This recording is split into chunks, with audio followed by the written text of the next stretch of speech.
Assalamu alaikum bütün dünyadaki karındaşlar. Bugün 2. ayının 5. günü.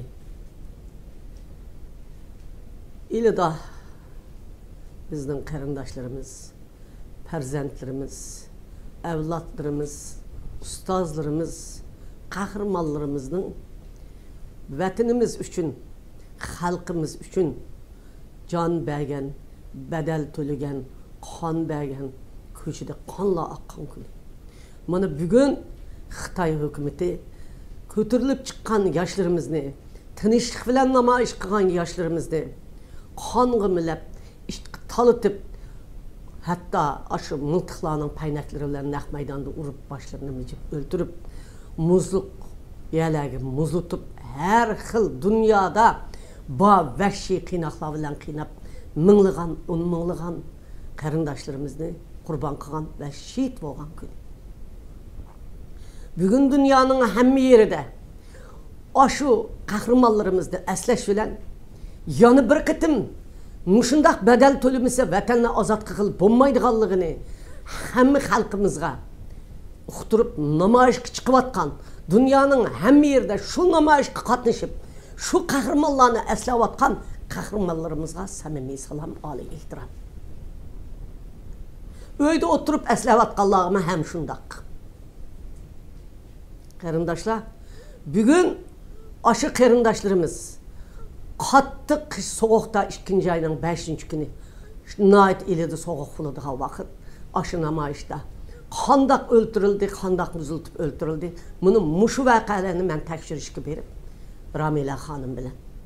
Bir kur körüp, ben muşu materyalını jığıp, muşu ili vakasını xalqaralaştırman dünyaga men Amerika az qiliman, dünyaga az qiliman, Birleşken Devletler Teşkilatıga az qilim deb materialni tayyorlab Amerika hükümetiga, yani Amerika parlamentiga avatman degan vaqtimda Xitoy tajovuzchilari tarafidan qo'lga elinib, mush ili vaqasi munosabati bilan taqdirim o'zgargan bir kun. Mening taqdirimni ashu şehit bo'lgan şehitlar aşılar muşunu benim dümbemde iştirip dünyaya çıkan karındaşlar.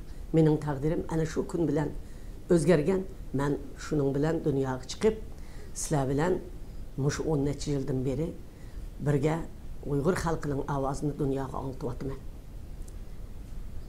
Ben bugün bütün dünyada her vakit meyli 7. ayının 5 olsun, meyli ili vakası olsun, meyli barın vakası olsun, meyli şu yaşlarımızın, çoğunlarımızın, halkımızın tarihte kılan her kandak inkılaplarda kurban boğan şehitlerini hatırlap, her kıtım, her dakikada şununla şu vakit şu çislalar kelgende halkın teşkillap, ep çıkıvatkan teşkilatla, teşkilat rehberleriyle ve şu namayışlarga, şu cengişlerini eslep, muştumlarını tügüp, kısasını alımız dep halkını oygutvatkan bütün dünyadaki teşkilat ve namayışçılara rahmet etme ve samimi salam yollayma, ali ihtiram bildirmen.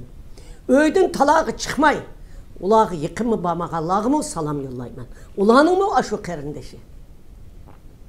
Ve şunun bilen birge ili vakası da kurban boğan, barlık şehit boğan, şehitlerinin barlık uruq tuqqallarıga, barlık evlatlarıga, ulanın perzentlerine, ata-analarına samimi salam yollayma, ali ihtiram bildirme.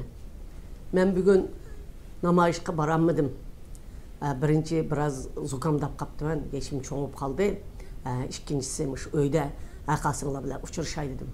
Biz ili vakasıdek muşundak halkını oygatkan kahramanlarımızı, ilideki jangchilarimizni, Sharqi Turkiston'ni, Uyg'uriston'ni azat qilish uchun o'zi bedel to'lagan her qandaq bir qadam mangan şehitlerimizni mayli turmida bo'lsin, mayli teshida bo'lsin, mayli hozir mush lagerlarda qirg'inchilik qilayotgan bo'lsin, birinin mu qo'ymay qisasini olamiz. Bizning xalqimiz, dünya yaratgan Allah bizga bu qisasini olib beradi. Mana ili vaqasidan keyin nurg'un vaqalar bo'lib ketdi. 7-oyning 5 vaqasi bo'ldi. Uningdan keyin lagerda qanchalik odamlarimiz qirildi. Qanchalik norisiydi bolalarimiz ishkir o'lkalarga olib ketildi. Qanchalik qizlarimiz dafsanda bo'lindi. Qanchalik o'g'illarimiz qonga milandi. Alloh taolo egam hech qanday qisosni yerda qo'ymaydi. Aş provni tugatganda tugutadi. Men shuningga ishinaman. Mening xalqimmi hech qachon to'xtab qolmaydi. Aş ili jangchilari har qitim namoyish bo'lganda bizning xalqimiz uchun aş tarixni eslab, har qanday harakatning namoyishi bo'lganda, har qanday harakatni eslash bo'lganda xalqni tarbiyalash darsligi bo'ladi va tarixni unutmaydigan, vatanimizni mustaqil qilish uchun eshik ochadigan bir kun bo'ladi. Men hammanglarga samimiy salom, oliy ehtirom. Bugun ili vaqasidagi qarindoshlarımızın bütün urug' tuqqanlarga salom yo'llayman. Bütün dunyoda namoyishga chiqqanlarga salom.